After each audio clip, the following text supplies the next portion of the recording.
Hello students and my dear friends, I am Dr. Shalini Shukla and today is 9th of June 2021, Wednesday. Inspiration of the day is success in life is not about luck, it is about managed thought, focused attention and deliberate action. In today's discussion, we are going to cover these articles. Let's start with article number 1 given on page number 1. Government books 440 million jabs with 30% advance.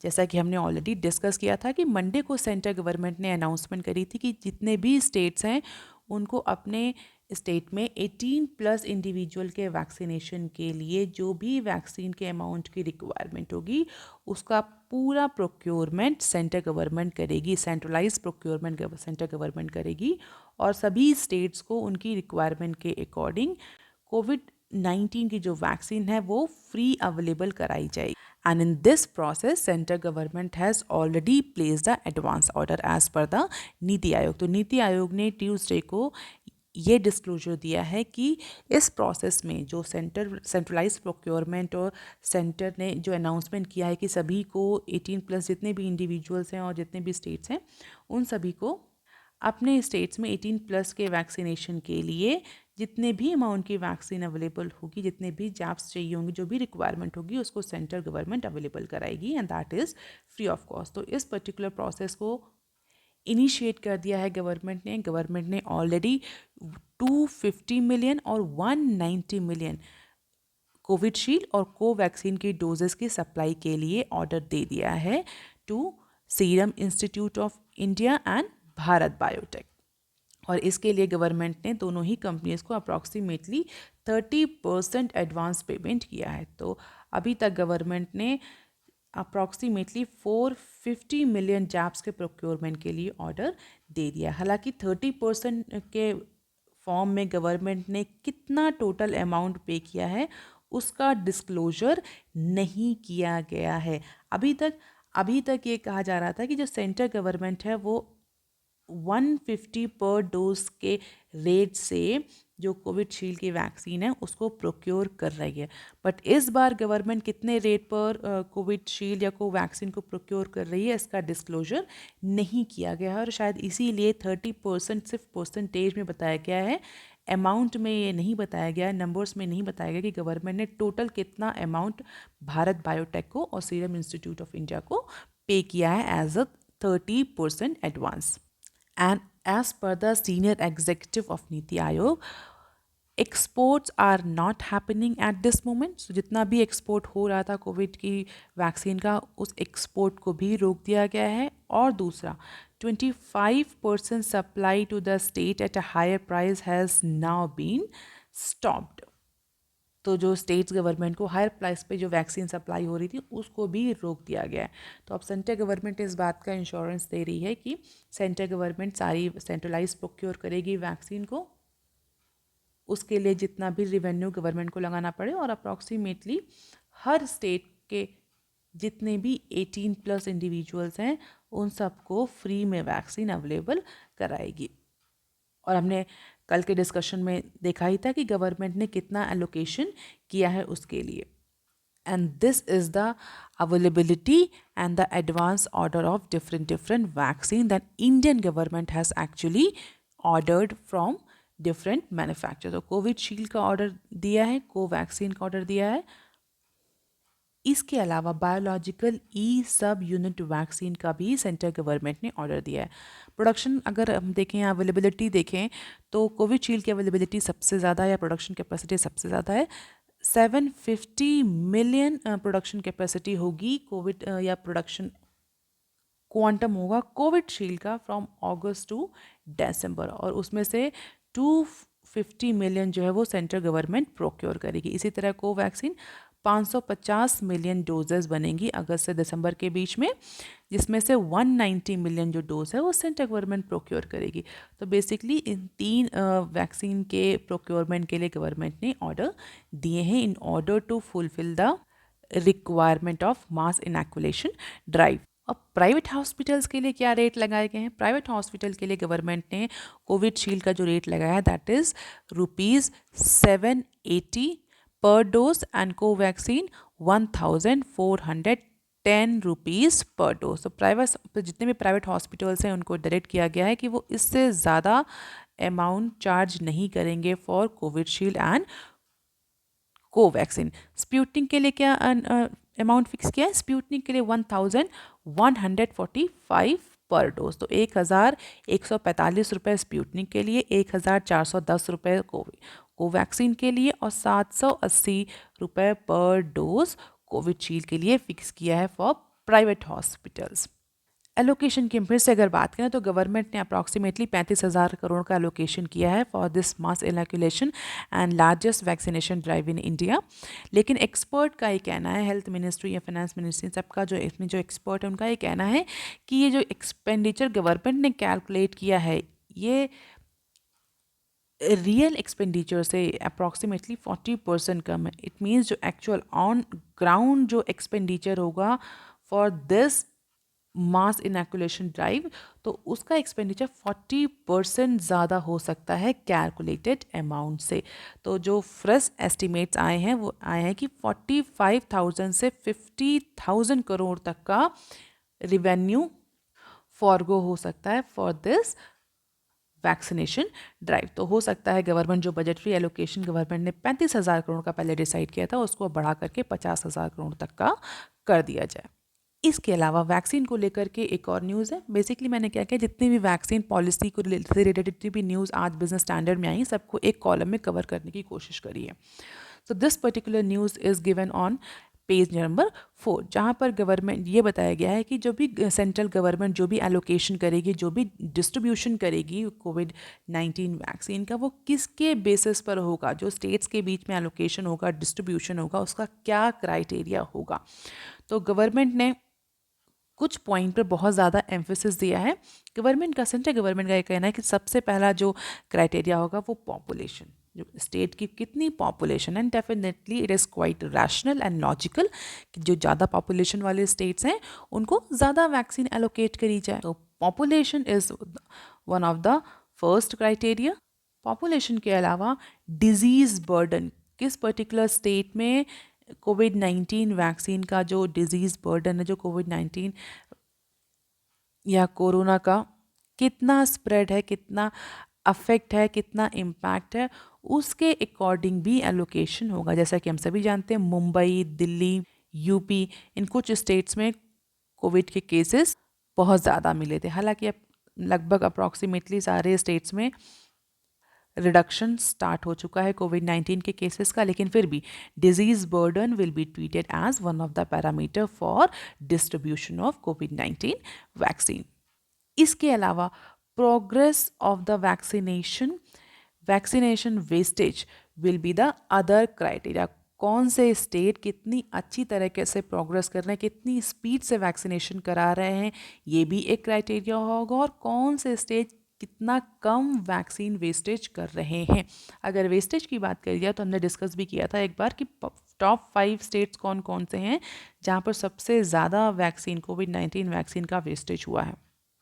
तो as per the revised guideline of central government, population of the state, disease burden, progress of vaccination and wastage of vaccination, all these will be the 4 criteria for distribution of COVID-19 vaccine among the different states. तो सीधी सी बात है, central government ने direct कर दिया है कि उन्हीं states को प्रायोरिटी दी जाएगी जहाँ पर वेस्टेज कम है, जहाँ पर पॉपुलेशन ज़्यादा है, जहाँ पर डिजीज़ बर्डन ज़्यादा है और जहाँ पर अच्छी खासी एक पेस में वैक्सीनेशन ड्राइव एफिशिएंटली चल रही है।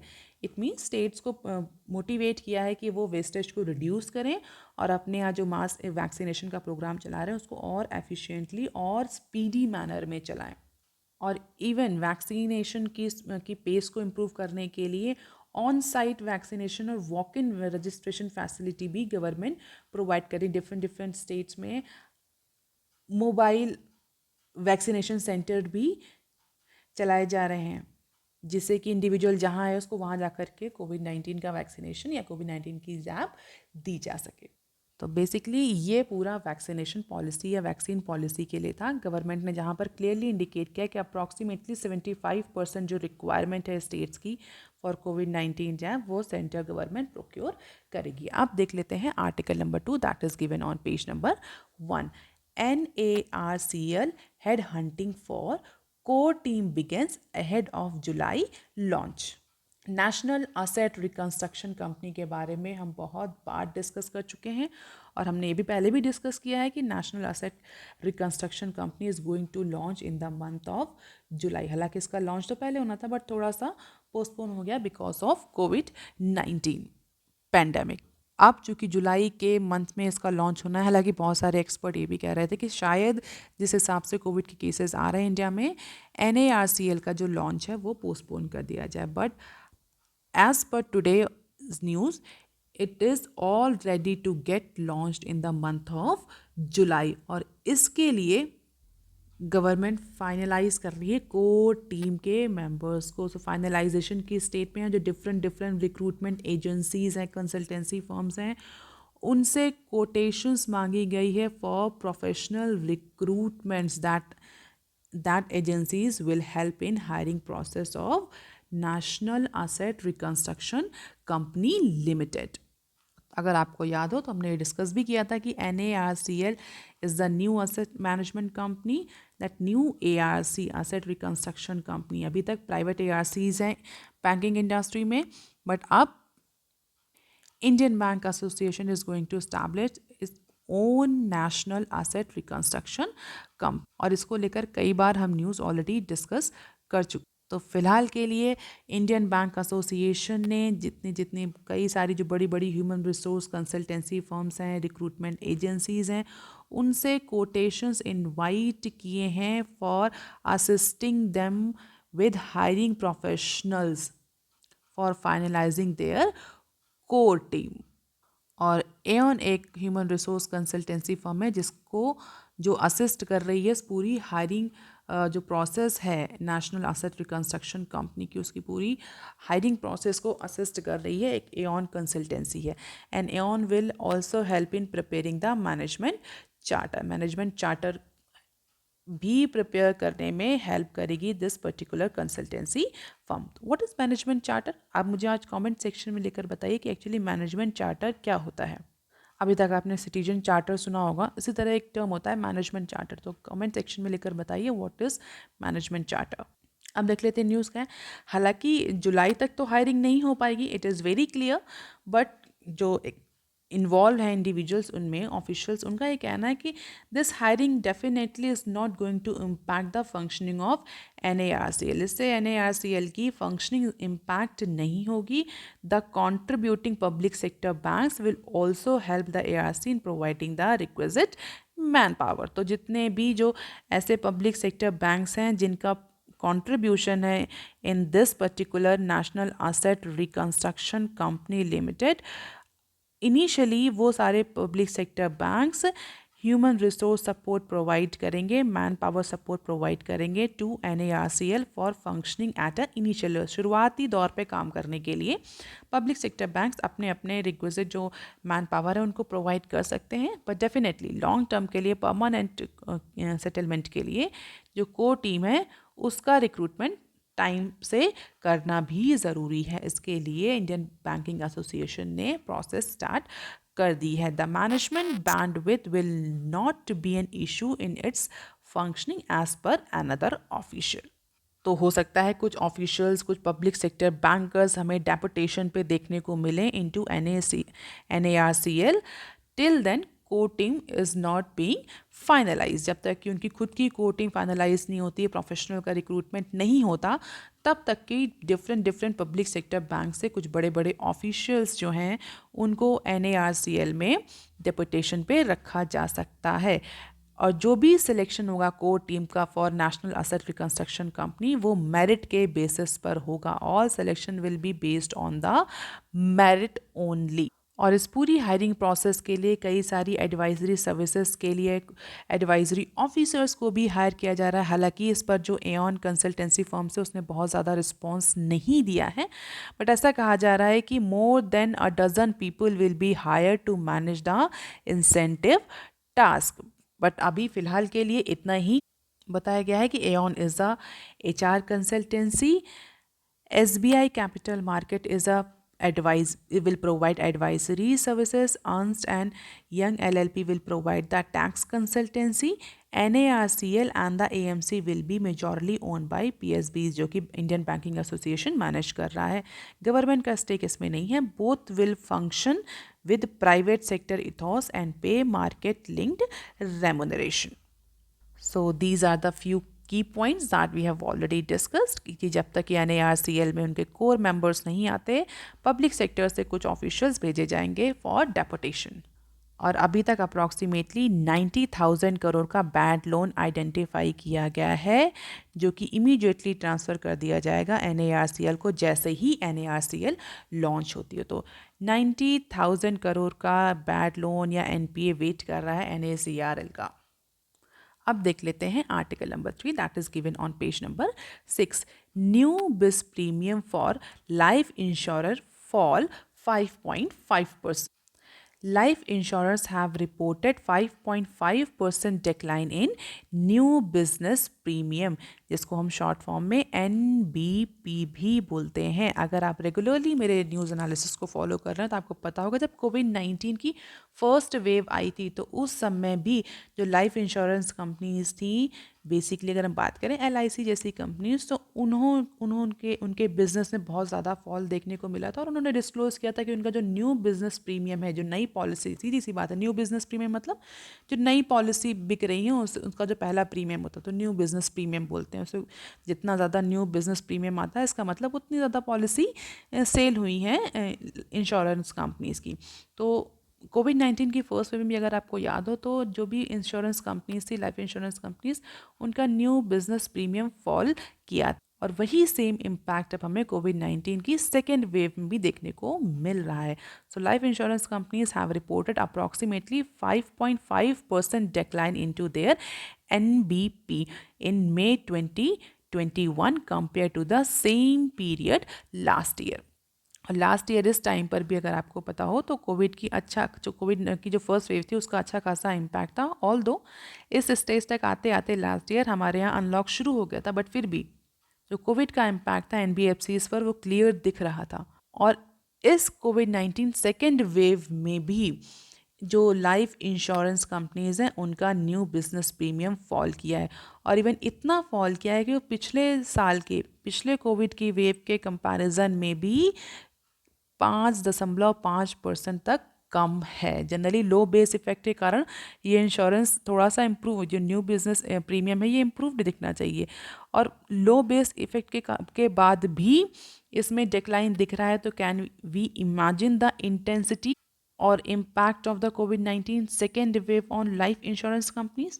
So in May, life insurance 24 in all amazed NBP worth rupees 13,000 crore, approximately 12,000 crore to 13,000 crore in May last year. और अगर अप्रैल मंथ, ये तो मई का डेटा है, अगर अप्रैल मंथ की बात करें तो अप्रैल में जो एक शार्प इंक्रीज़ देखने को मिला था, 44.76% का इंक्रीज़ देखने को मिला था इन NBP न्यू बिजनेस प्रीमियम, जो कि इमीडिएटली मई तक आते आते 5.5% पिछले साल की कंपैरिजन में 5.5% तक डिक्लाइन कर गया. And albeit due to the low base last year. हालांकि अप्रैल के मंथ में जो ये 44.76 का जो इंक्रीज़ दिख रहा है ये डेफिनेटली लो बेस के कारण दिख रहा था, बट मई तक आते आते ये फॉल कर गया 5.5% in comparison to last year data. अगर प्राइवेट इंश्योरेंस कंपनीज़ की बात करें तो प्राइवेट इंश्योरेंस कंपनीज़ ने अपने न्यू बिजनेस प्रीमियम में अप्रॉक्सीमेटली 14% का जंप रजिस्टर किया है. वहीं जो इंडिया की जो लाइफ इंश्योरेंस कंपनीज है, जो basically government owned insurance company है, उसने अपने न्यू बिजनेस प्रीमियम में अप्रॉक्सीमेटली 12% का डिक्लाइन रजिस्टर किया है in the month of May in comparison to the previous year, और we can say year on year basis. तो LIC का 12.3% का फॉल हुआ है in comparison to the last year, जबकि जो प्राइवेट इंश्योरेंस कंपनीज हैं उन्होंने 14% से जंप किया है इन terms of new business premium, and the jump seen by private insurance in their new business premium in the month of May, despite lockdown in most part of the country, could because of the low base. हालांकि हम ये बहुत खुश नहीं होना चाहिए कि 14% का इंक्रीज तो प्राइवेट सेक्टर में हुआ है। इसका भी अगर हम देखें, अगर क्लियरली डेटा को एनालाइज करें, तो ये पिछले साल लो बेस का ही इफेक्ट हमें दिखेगा, क्योंकि पिछले साल इस समय भी कोविड-19 था, तो ऑलरेडी बिजनेस प्रीमियम, जो न्यू बिजनेस प्रीमियम था, वो बहुत फॉल कर गया था। और अगर हम आज उसके कंपैरिजन में अगर आज की ग्रोथ कंपेयर करेंगे, तो डेफिनेटली हमें ज़्यादा ग्रोथ देखने को मिलेगी because of low base effect. और इस बार लो बेस इफेक्ट सिर्फ न्यू बिजनेस प्रीमियम पर ही नहीं है। अगर आप ध्यान से सुनते हैं लेक्चर, तो आपको पता हो कि लगभग हर इकोनॉमिक इंडिकेटर में हमें लो बेस इफेक्ट दिख रहा है, क्योंकि पिछले साल का जो डेटा है वो बहुत ज़्यादा लो रहा है, वो नॉर्मल ईयर नहीं था, that was the pandemic year. और उसी के कारण हमें इस बार मैक्सिमम जो इकोनॉमिक इंडिकेटर्स है, चाहे वो माइक्रो इकोनॉमिक इंडिकेटर्स हो, चाहे वो मैक्रो इकोनॉमिक इंडिकेटर्स हो, सब में ज़्यादा इंक्रीज देखने को मिल रहा है। And this is the growth in terms of percentage for industry total and the private insurance in comparison to LIC। तो जो ये ब्लैक बार है, that is actually indicating the industry total, and this grey bar indicating the private insurance companies growth, and this light gray bar indicates the LIC growth. And this is the data since May 2022, May 2021। और हम easily देख सकते हैं कि इस बार मई के month में approximately 5% का डिक्लाइन देखने को मिल रहा है into new business premium of life insurance companies. और LIC में सबसे ज़्यादा देखने को मिल रहा है, दैट इज़ अप्रॉक्सीमेटली 12% का, जबकि जो प्राइवेट कंपनीज हैं उनमें 14% का हमें पॉजिटिव NBP देखने को मिल रहा है। आपको ये डेटा याद करने की ज़रूरत नहीं है, it is just for understanding. अब देख लेते हैं सम अदर न्यूज़ क्लिप्स।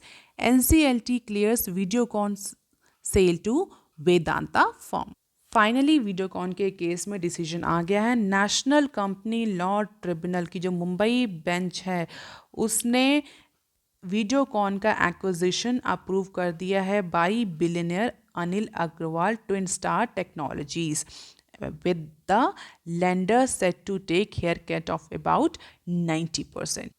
और हम सभी को पता है कि वीडियोकॉन जो इंडस्ट्री थी वो दिसंबर 2017 में डेट रेजोल्यूशन की प्रोसेस में गई थी। उस पर अप्रॉक्सीमेटली 35,000 करोड़ का डेट था, and it fail to repay bank loans, जो कि उसको रेजोल्यूशन की प्रोसेस में लेकर गया था कि दिसंबर 2017 से उसके अगेंस्ट रेजोल्यूशन या बैंकरप्सी की प्रोसीडिंग स्टार्ट हो गई थी। और नवंबर 2019 को NCLT ने ऑर्डर कर दिया था consolidation of the insolvency resolution process of Videocon and 12 other groups of the Videocon industry. तो जो वीडियोकॉन के जो अदर ग्रुप्स हैं उनको भी इसी पर्टिकुलर केस में कंबाइन कर लिया गया था। So finally, Twin Star, a part of Vedanta Group, will pay approximately 2,962 crore to the lenders in addition to 5 crore in cash in the company, and the lender will also get approximately 600 crore worth of equity in Videocon after the takeover by Twin Star. Finally, Videocon का जो case है that is settled। अब देख लेते हैं next clip. FM asked Neil Khani Infosys not to let down taxpayers. So Infosys came under the fire from the finance ministry. Why? Because income tax filers face the technical glitch on new tax filing e-portal, जो कि जून 7 को की रात से live हुआ है। Definitely that is managed by Infosys. तो जो नया पोर्टल आया उसमें बहुत सारे टेक्निकल ग्लिच फेस कर रहे हैं टैक्स पेयर। तो फाइनेंस मिनिस्ट्री ने बहुत क्लियरली डायरेक्ट किया इंफोसिस को कि जितने भी टेक्निकल ग्लिच हैं, हिकअप्स हैं, उनको इमीडिएटली रिमूव किया जाए। Infosys should not let down the tax payers. और इंफोसिस को डायरेक्ट किया गया कि जितने भी जो ग्रीवियंसेस हैं टैक्स पेयर के, उनको इमीडिएटली रिजॉल्व किया जाए, एड्रेस किया जाए। अगर हिस्ट्री में जाएं तो 2019 में इंफोसिस को सेलेक्ट किया गया था to implement the next generation IT return portal. and that IT return portal called as e-filing and centralized processing center 2.0. इस प्रोजेक्ट की जो वर्थ थी वो अप्रॉक्सीमेटली 4,241 करोड़ की थी, जो कि इंफोसिस ने जीता था. And this was a project to bring the transparency for the user, cut processing time for the tax paying from 63 days to 1 day. और इस पर्टिकुलर प्रोजेक्ट को इंफोसिस को ही दिया गया था. और अगर पिछली हिस्ट्री की बात करें, टेक्निकल ग्लिचेस की बात करें, तो इंफोसिस को कई बार अपने सॉफ्टवेयर या ई पोर्टल्स को लेकर के क्रिटिसिज्म का सामना करना पड़ा. 2016 में भी नीति आयोग के जो सीईओ थे मिस्टर अमिताभ कांत, उन्होंने भी इंफोसिस को क्रिटिसाइज़ किया था फॉर एमसीए पोर्टल. और मार्च 2020 में फाइनेंस मिनिस्ट्री ने इंफोसिस को फिर से डायरेक्ट किया था कि जो जीएसटीएन का जो पोर्टल है उसको एफिशिएंट बनाया जाए, टैक्स पेयर्स के लिए यूज़र फ्रेंडली बनाया जाए. तो देखें, जीएसटीएन का पोर्टल भी इंफोसिस हैंडल करता है, एमसीए का पोर्टल भी इंफोसिस हैंडल करता है, और जो नया ई टैक्स फाइलिंग के लिए जो पोर्टल आया उसको भी इंफोसिस ही हैंडल कर रहा है. और इनिशियल लेवल में इसमें भी टेक्निकल ग्लिच देखने को मिले हैं, जिसके लिए फाइनेंस मिनिस्ट्री ने इंफोसिस को डायरेक्ट किया है कि इमीडिएटली सारे ग्रीवेंसेस को एड्रेस किया जाए, सारे टेक्निकल ग्लिच को रिमूव किया जाए. अब देख लेते हैं next clip. World Bank slashes India's growth to 8.3% in financial year 21. So finally बहुत सारी ब्रोकरेज हाउसेस के बाद वर्ल्ड बैंक ने भी ट्यूसडे को इंडिया की जो जीडीपी ग्रोथ फोरकास्ट है फॉर फाइनेंशियल ईयर 22 उसको रिड्यूस कर दिया है 10.1% से 8.3% तक. और उसका सीधा रीज़न जो वर्ल्ड बैंक ने दिया है वो यही दिया है कि जो इकोनॉमिक रिकवरी Q4 में स्टार्ट हुई थी, फाइनेंशियल ईयर 21 के जो Q4 में जो इकोनॉमिक रिकवरी स्टार्ट हुई थी वो हैम्पर्ड हो गई है because of the devastating impact of second wave of कोविड-19. और इसके अलावा फाइनेंशियल ईयर 23 के लिए जो प्रोजेक्शन दिए हैं वर्ल्ड बैंक ने for India's economic growth, that is approximately 7.5%. तो फाइनेंशियल ईयर 22 के लिए 8.3, 23 के लिए 7.5% इन केस ऑफ इंडिया. अगर ग्लोबल ग्रोथ की बात करें तो वर्ल्ड बैंक ने इस पर्टिकुलर फाइनेंशियल ईयर के लिए जो ग्लोबल ग्रोथ प्रेडिक्ट करी है वो 5.6% की ग्रोथ रेट प्रेडिक्ट करी. इट मीन्स जो ग्लोबल इकोनॉमी है वो 5.6% की ग्रोथ रेट से ग्रो करेगी. तो उसके हिसाब से इंडिया की जो ग्रोथ रेट प्रोजेक्शन है दैट इज क्वाइट डिसेंट. और यहाँ पर वर्ल्ड बैंक ने ये भी वार्न किया है कि ग्लोबल इकोनॉमी के केस में अगर जो बड़ी बड़ी इकोनॉमीज़ हैं अगर वो अपना पॉलिसी सपोर्ट विड्रॉ कर लेती हैं थोड़ी सी रिकवरी के बाद में, कोविड-19 पैंडेमिक के ठीक होने के बाद में या कम होने के बाद में, तो उस केस में जो ये प्रोजेक्शन है ये और ज़्यादा फॉल कर सकता है.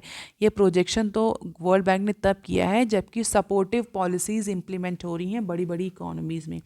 अगर वो सपोर्टिव पॉलिसीज़ रिमूव कर ली जाती हैं so this particular global economic growth में फर्दर बी रिड्यूस्ड. अब देख लेते हैं next clip. Auto debit bounce rate up in May. So फिर से जो ऑटो डेबिट पेमेंट है वो बाउंस हुए हैं मई के मंथ में. उनका जो नंबर है जो क्वांटम है वो बढ़ गया है. आपको याद होगा तो हमने लास्ट अप्रैल के मंथ में भी ऑटो डेबिट बाउंस रेट की न्यूज़ को डिस्कस किया था और उसमें हमने डिस्कस किया कि अप्रैल के मंथ में इंक्रीज देखने को मिला है. ऑटो डेबिट बाउंस रेट मतलब जब भी कंज्यूमर कोई लोन लेता है या कोई आरडी करता है, रिकरिंग डिपॉजिट करता है, तो उसमें उसके पास एक ऑप्शन होता है वो अपने एक पर्टिकुलर बैंक अकाउंट से ऑटो डेबिट की फैसिलिटी ऑप्ट कर सकता है. इट मीन्स उसके मंथली या पीरियोडिकली उसके बैंक अकाउंट से एक फिक्स्ड अमाउंट जो भी है, चाहे 1,000 चाहे 500 चाहे 10,000, एक फिक्स्ड अमाउंट मंथली या पीरियोडिकली डिडक्ट होता जाएगा ऑटोमेटिकली. उसके लिए बार बार प्रोसेस करने की ज़रूरत नहीं पड़ती. तो जनरली लोन के अमाउंट डिडक्ट होते हैं, रिकरिंग डिपॉजिट्स की जो इंस्टॉलमेंट होती है वो डिडक्ट होती है. और डेफिनेटली अगर मंथली किसी आपका कोई भी अमाउंट डिडक्ट हो रहा है तो it is necessary that account holder should maintain that minimum account. Otherwise क्या होगा कि जो ऑटो डेबिट है वो बाउंस हो जाएगा. आपके अकाउंट में 1,000 रुपये हैं और आपका जो ऑटो डेबिट होना है वो 5,000 रुपये का होना है, तो डेफिनेटली आप वो ऑटो डेबिट की जो फैसिलिटी है, जो ऑटो डेबिट होना है अमाउंट वो बाउंस हो जाएगा. तो मई के मंथ में जो बाउंस रेट है ये और ज़्यादा इंक्रीज़ हुआ है in comparison to the April, and definitely that all because of the कोविड-19, क्योंकि कोविड-19 की वजह से इंडिविजुअल की इनकम अफेक्ट हुई है। बहुत सारे हाउस होल्ड अफेक्ट हुए हैं, हेल्थ केयर सर्विसेज को अवेल करने में उनकी डिस्पोजेबल इनकम, उनकी सेविंग अफेक्ट हुई है, जिसकी वजह से जो बाउंस रेट है ये कंटिन्यूसली मई के मंथ में भी इंक्रीज होता हुआ दिख रहा है।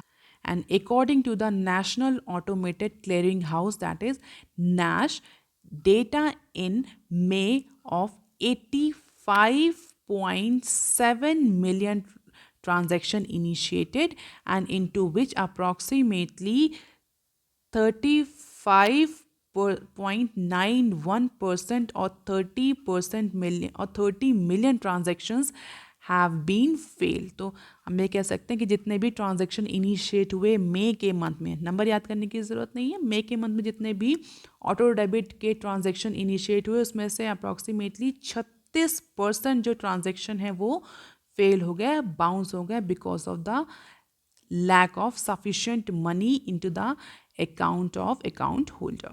So this is all for today, students.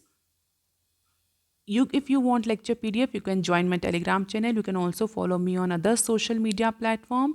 If you have any query and suggestion, you can write on comment section below. Please like, share and subscribe. Thank you.